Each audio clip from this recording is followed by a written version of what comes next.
Okay, let's see. I think I now turn it over to the evil scientist. I do. Jeff's going to make a special concoction, and I will assist Jeff as soon as I get back from my nap. No, you won't. You never do. You want to do something with that? Yes. And That it's all, you want it's to all keep. yours. Okay.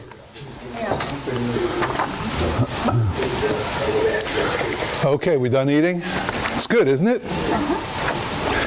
Pretty simple to make. Just a quick question. Who here has made ice cream before? Oh, have you made it on a commercial machine? Who has made ice cream on a commercial machine? One lady. Out of 3,200 people, one lady has made ice cream on a commercial machine. You hear that?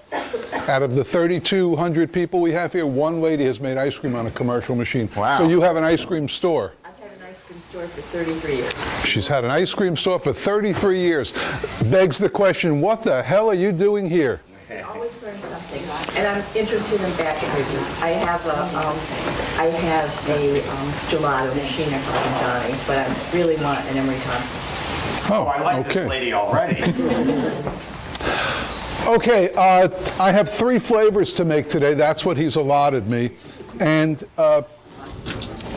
I think we're going to start off with a new flavor. I've been in business many years, and I don't make vanilla, I don't make chocolate or strawberry or butter pecan.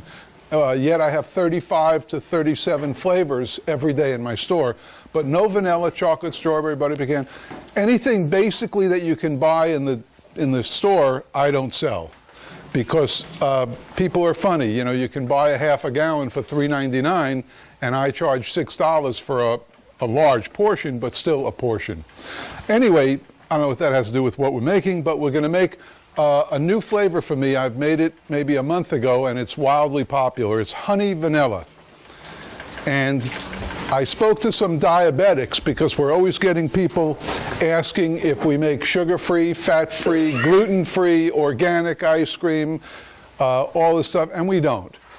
However, after speaking to a diabetic, if I make it with honey, then half the diabetic population can have it without it spiking their sugar. So I made a honey vanilla, not because of the diabetics, because it's really good. And what we're going to start with is, this is always a video problem. The recipe calls for a mix of honey and vanilla beans and vanilla. So you got that? So what we do, this is a half a batch to me. How many quart machine is this, did he say? 12. So we're going to use 5 vanilla beans. And I buy the beans from a source where a different source than my liquid vanilla, but I use whole beans, fresh beans. Just put that right in front, it's all right. And what we're going to do is this is the way the beans come from the vanilla bean factory. And they have a curly one end and a hard one end, and we snip them off. And what I suggest you do is you save all the little pieces and the husks, and you put them in a half-gallon jar, a bottle of cheap vodka, and put it in your file cabinet for about a month. And you'll have the best vanilla you ever had. It's terrific. And what we do is we score it with a sharp knife down the vanilla bean. And then we take the other side of the knife. I need a little receptacle. A little paper cup or something. That's good. That's good. Anything, it doesn't matter. And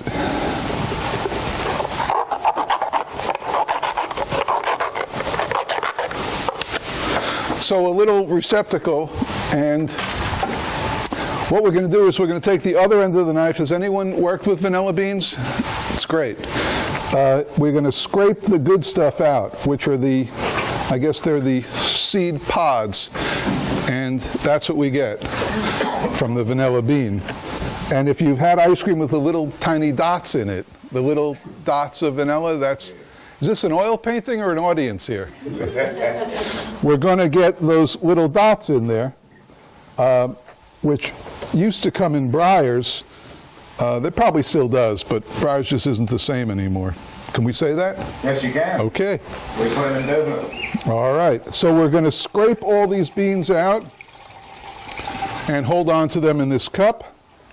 And then if I were back at my store, I would take these husks that we're done with, and I would put them in my, I would put them in a plastic container, sealed, and then stick them in the back, and then start another vodka supply of vanilla.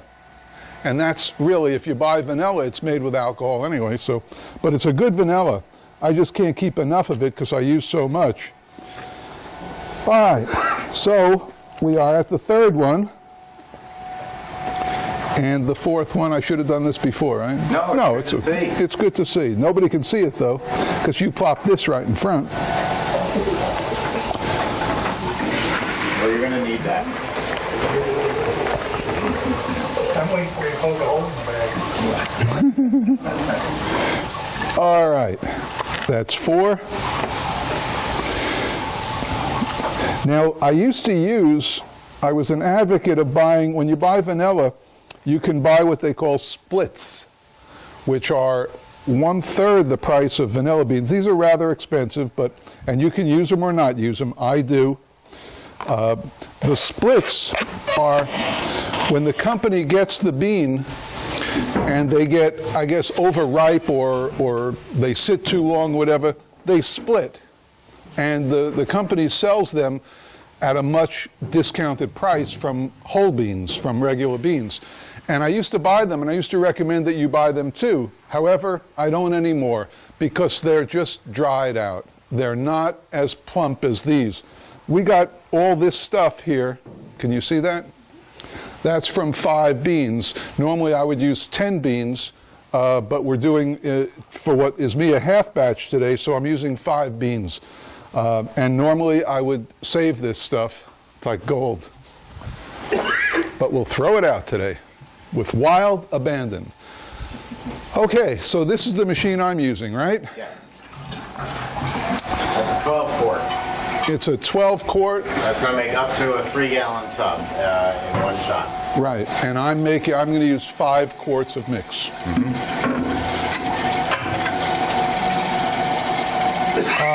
The machine. Well, we'll get into the machine in a little bit. These machines are virtually bulletproof. And like Steve said, we don't get paid for recommending anything. This is what I use. Well, I get paid to recommend because I own the company. So we're going to use 5 quarts of mix. This will hold 5 quarts of mix. This is how the mix comes. And is anybody here not from this country? Anybody from a foreign country? What country? Jamaica. Where? Jamaica. Jamaica. Oh, well, you can get this. You can get mix in Jamaica. Anybody can get mix, and it comes in these bladders, I call them. What do you call them? I call it a bladder. We both call them bladders. What do you call it, a dairy mix? It's a dairy Yes. mix. It's what you would do if you were making ice cream at home. It's a blend. It's what goes into ice cream. It's milk, cream, sugar, and a secret ingredient you wouldn't know to put in, skim milk. And so rather than you going to the grocery store and buying hundreds of gallons of cream and milk and skim milk and all, you call up the local dairy who supplies the supermarket and say, I want a mix. Terrible term, it should be blend, but it's a mix, we call it. It's a liquid. It came out of the cow in its original form a couple of days ago, and then was blended together and then shipped here refrigerated. So it's as fresh as it can possibly be. And it's sold by fat content, what we call milk fat, or in our, we're like every industry, we come up with exotic names that mean nothing. Butter fat. The federal government says if you want to make this ice cream, it's got to be at least 10% butter fat. Haagen-Dazs is 16, and that seems to be the normal range across the world is between 10 and 16. I'm using a 10. What do you use? 10. 10. Which means that our product is 90% fat-free.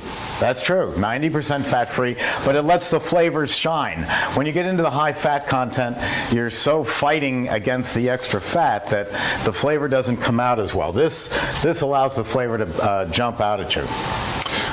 Yes, sir. How much sugar is in that dairy mix? Trace, not a lot. Compared to Italian ice is all sugar, Right. and ice cream is all fat. There's very little sugar in it because you're getting most of your sugar from the cow. Milk is pretty high in sugar coming right from the cow. You can't not have the sugar in there. It won't freeze in the machine. It would not be ice cream. It's like saying I'm going to make a strawberry cheesecake, or I'm going to make a strawberry cake, but I'm going to leave the flour out. It wouldn't be a cake. Now, at the store, at my store, I have people coming in all the time asking that question, how much sugar? And my answer is very simple. It's dessert. I'm not, it's not a health question. I'm just curious as to how much sugar is in that product when I buy dairy mix from the supplier, which I've tried all the local dairies where I'm trying to get this business started, and none of them will make mix. Where do you live? Central Texas. All you have to do is call Pacific Valley Dairy out of St. Louis, and they'll ship it to you. You can also get a excellent. I'll give it to you later. All right, step aside. You can also get a great mix out of Wisconsin. It's not trouble to get mix anywhere in the United States of America. And it's like saying I need a 100-pound bag of flour. All you have to do is do the research. There are some companies that will sell me mix, but it's the mix that they make. Oh, And you're asking about getting your own made mix? Sure, if you'll buy 500 gallons, because the equipment is so big. Well, why that would they you can't want to afford. buy? Why would you want to make your own mix? I don't know. I don't want to. This is fresh as can be. They won't make and- something to your specs because, quite They frankly, won't tell me what's in it. Well, I'll give you the label. They list the ingredients. Yeah. They don't give you the proportions, so you don't know what you're getting in terms of. no. And if you look at a Heinz ketchup bottle, it doesn't give you the proportions either, or any other product that you buy, it doesn't. So how do you adjust the sugar in your dairy? If you want to add, You if you want to taste add it. more sugar, you can, but you can't take it out. Can't take it out. That's No. the problem. Okay, No, it's not the we're going problem. to We have to have proceed a sugar. little bit with this. We're going to pour this into the machine. This is about 5 quarts. Actually, it is 5 quarts. It's only mixed, right? Correct. Okay, nothing in there yet. Got it. I think maybe there's a misconception going on here about mix. Basically, ice cream is made with cream. Most of my ingredients, most of my recipes have 3 ingredients: mix, vanilla, and some sort of flavor, whether it's today we're using honey, tomorrow we might use strawberries, we might use chocolate, whatever. So when you say ice cream, the cream part is this. Got it. And you can investigate it, but like Steve said, you can investigate any product. I have the labels from this. I get mine shipped up, and anybody can get it shipped up. It's usually there's a refrigerated truck that delivers ice cream in 3-gallon tubs to ice cream stores, but those places also sell this stuff, and that's how I get it. Last night I had 40 gallons delivered to my store. We keep some out to make ice cream. We freeze the rest, and that's it. This is what I call cream. And that's basically what it is. So, Let's make some ice cream. right, so we'll put 5 quarts into this machine, and I didn't check whether the gate was open, but luckily it was. Closed, rather. Steve, I have a question. Yes.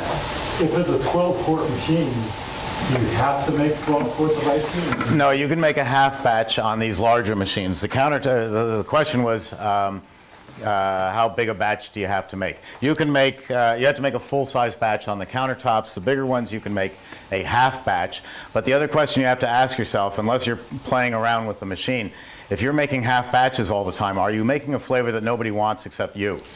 And you do have to sell to the public. On the other hand, you have to create your recipes. You have to experiment. And I have a 24-quart machine, and I make smaller batches in that when I'm trying out a new flavor. Once I've got it, then I pump it up to maximum. So after the, was that okay? That was perfect. Okay. So now we're going to add the vanilla. that we scraped off to the mix. And that went in pretty good. And then I use a lot of vanilla. I think it's a great product. So not only do I use beans, but I also use the liquid. My proportions are 1 ounce of vanilla liquid to 1 quart of ice cream mix. So we're going to add 5 ounces of vanilla. There's a lot of vanillas out there. There's 2 spectacular ones. This one that we're using, Lockhead, and the other one is Nielsen Massey. Both family businesses, both only making vanilla, specialists in it. Just terrific stuff. You had a question? Yeah, about the base or the mix.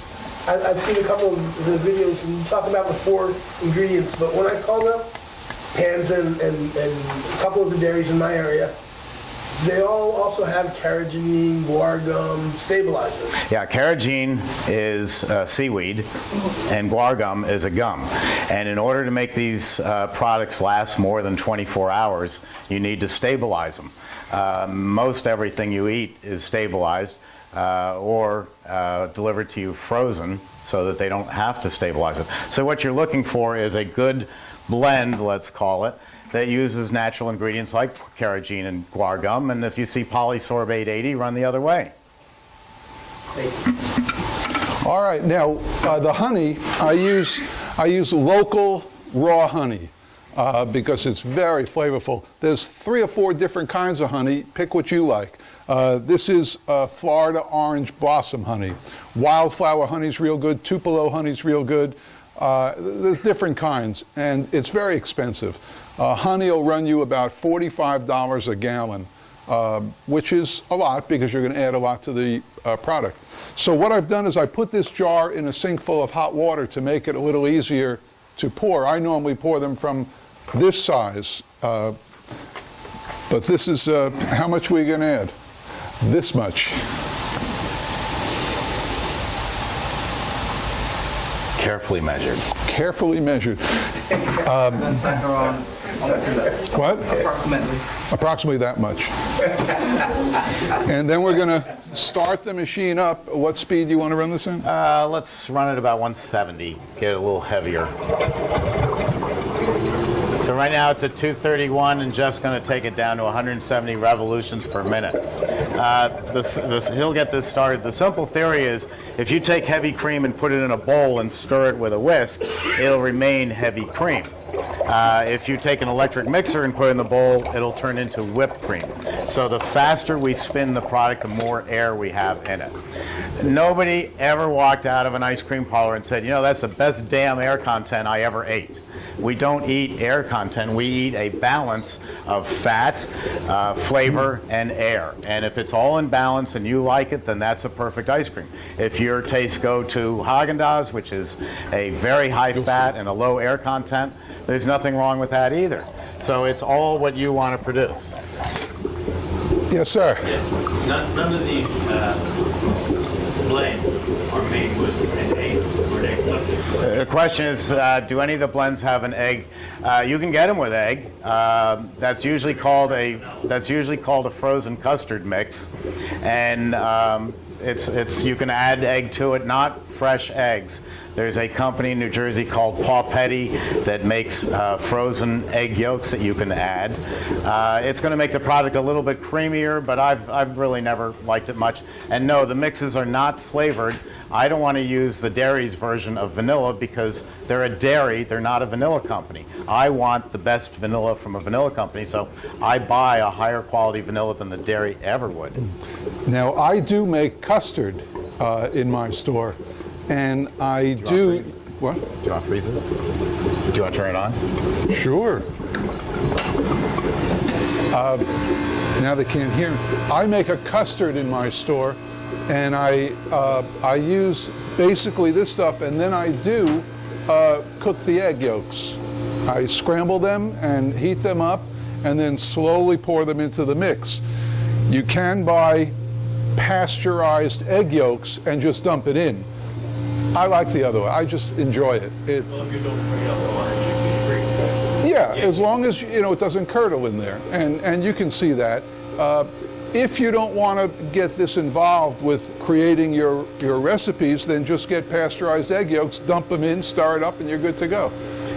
Yes, sir. Did you say you used the vanilla bean in all of your ice cream products? You have to repeat his question.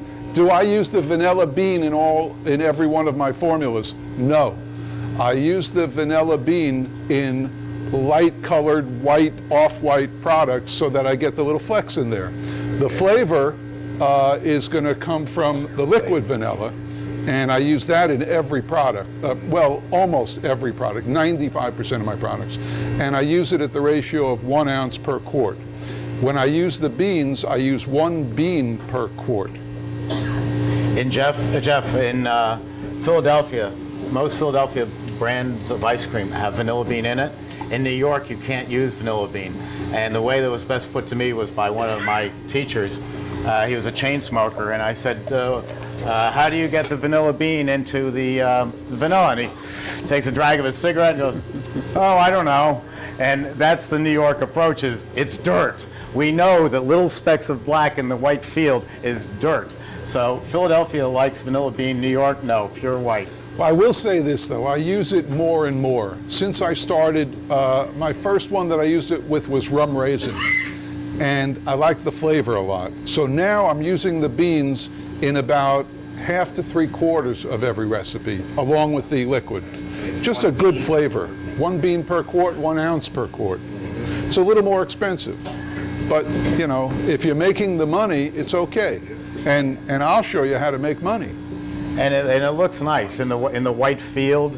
The little specks are great. I make a Grand Marnier liqueur ice cream, which is an orange liqueur, quite expensive, from France. So I only make it at Christmas to give to my friends. And I get all the flavor and aroma of the orange from the Grand Marnier liqueur, and then I take 6 California navel oranges because they have the thickest skin, even though we grow oranges in Florida, and I grate it off with a cheese grater, what a chef calls the zest. And I take the orange pieces and I put it in the machine, so I have this pure white field with little specks of orange in it, and the aroma and the taste of the orange liqueur. The overall effect is terrific. Same thing with lemon ice. If you take lemons and grate them, you have a pure white lemon ice with little specks of lemon in it. If you see a yellow lemon ice, that's red dye, or that's yellow dye 38, and you don't want that. You know, just stay away from it. That's good. What's good? Oh, the product? The product. It's very good.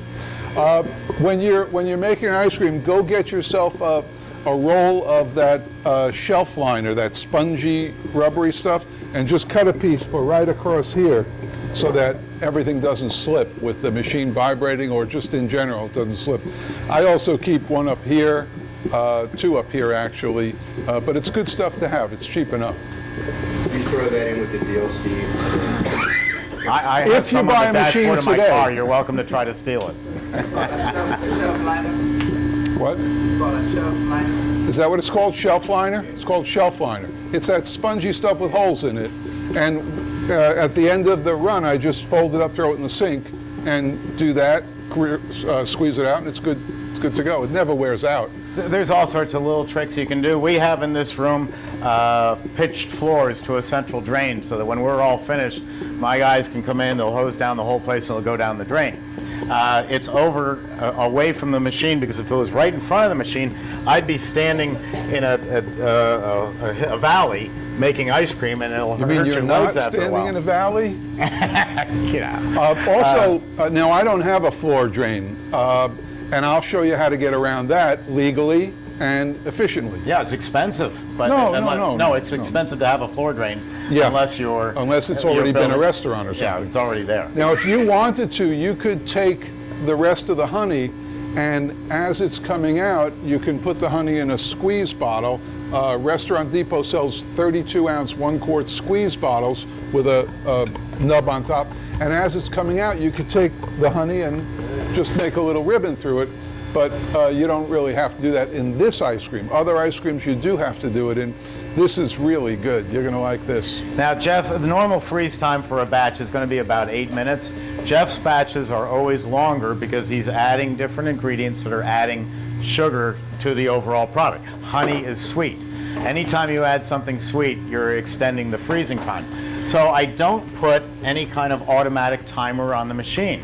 I've seen too many people running Taylors and Capigianis and electrofreezes where they set the timer on the machine for 8 minutes and then the machine automatically shuts down and they got to come back and turn it back on because they're not making vanilla, they're making maple walnut, with maple syrup, and they put a lot of syrup in there.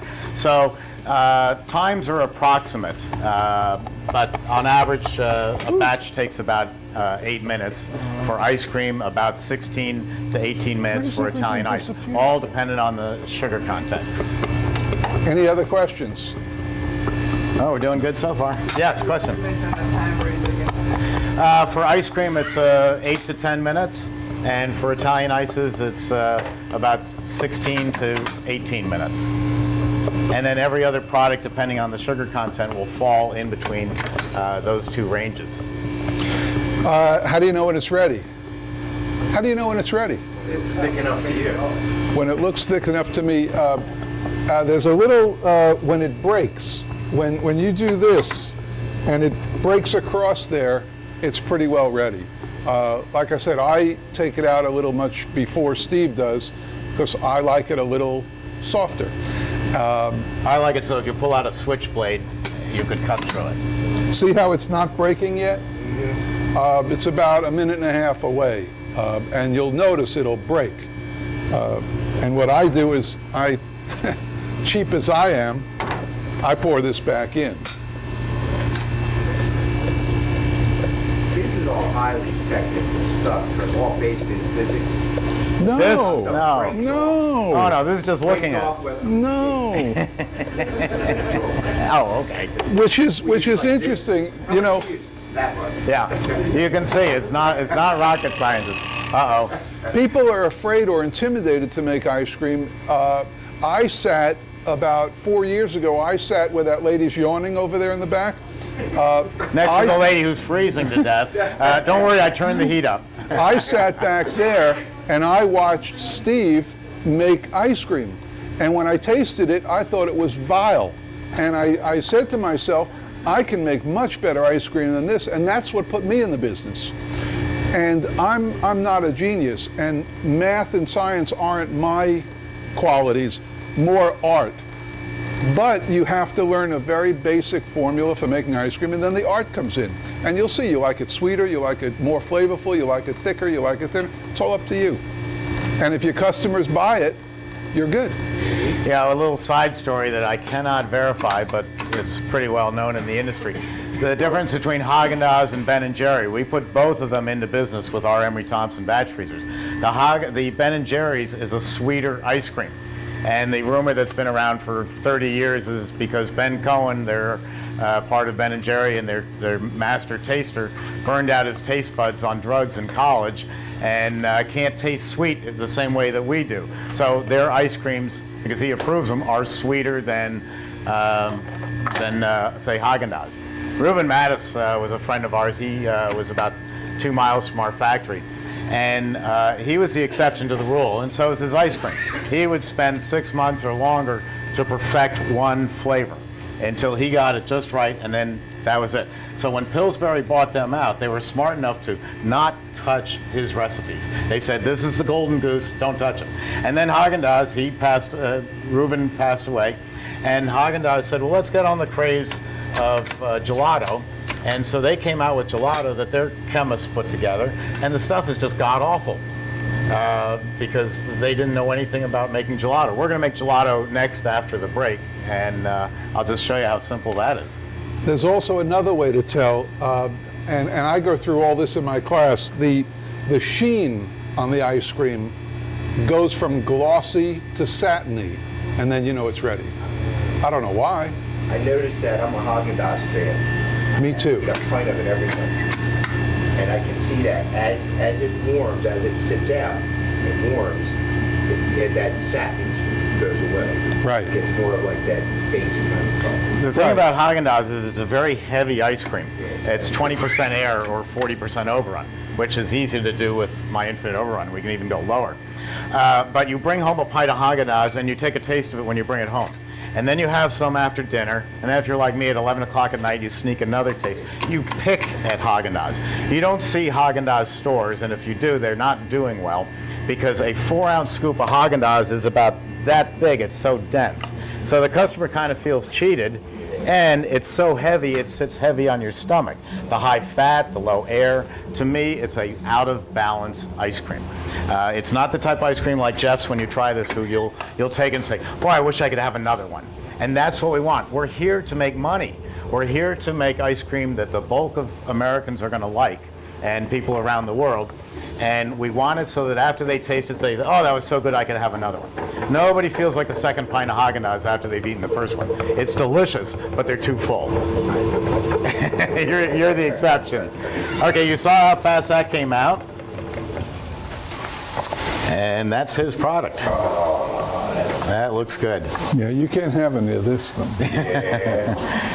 Yeah, this is being put into quart containers for me to give out to my friends. Yes? I see that that's like a really soft consistency. Does it stay that soft when you put it in the freezer, or does it get more hard ice cream?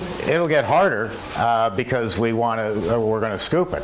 But we want to pull it soft out of the machine because it's a misconception when people first buy a machine. They think it's going to come out at scooping temperature, which is 6 degrees. Well, the fact is, it would never come out of the machine.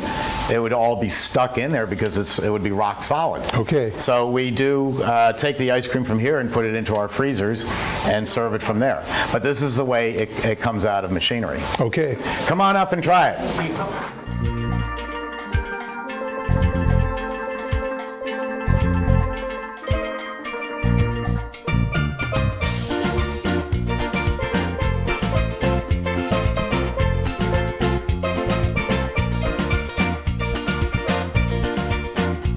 Sammy, come here, girl.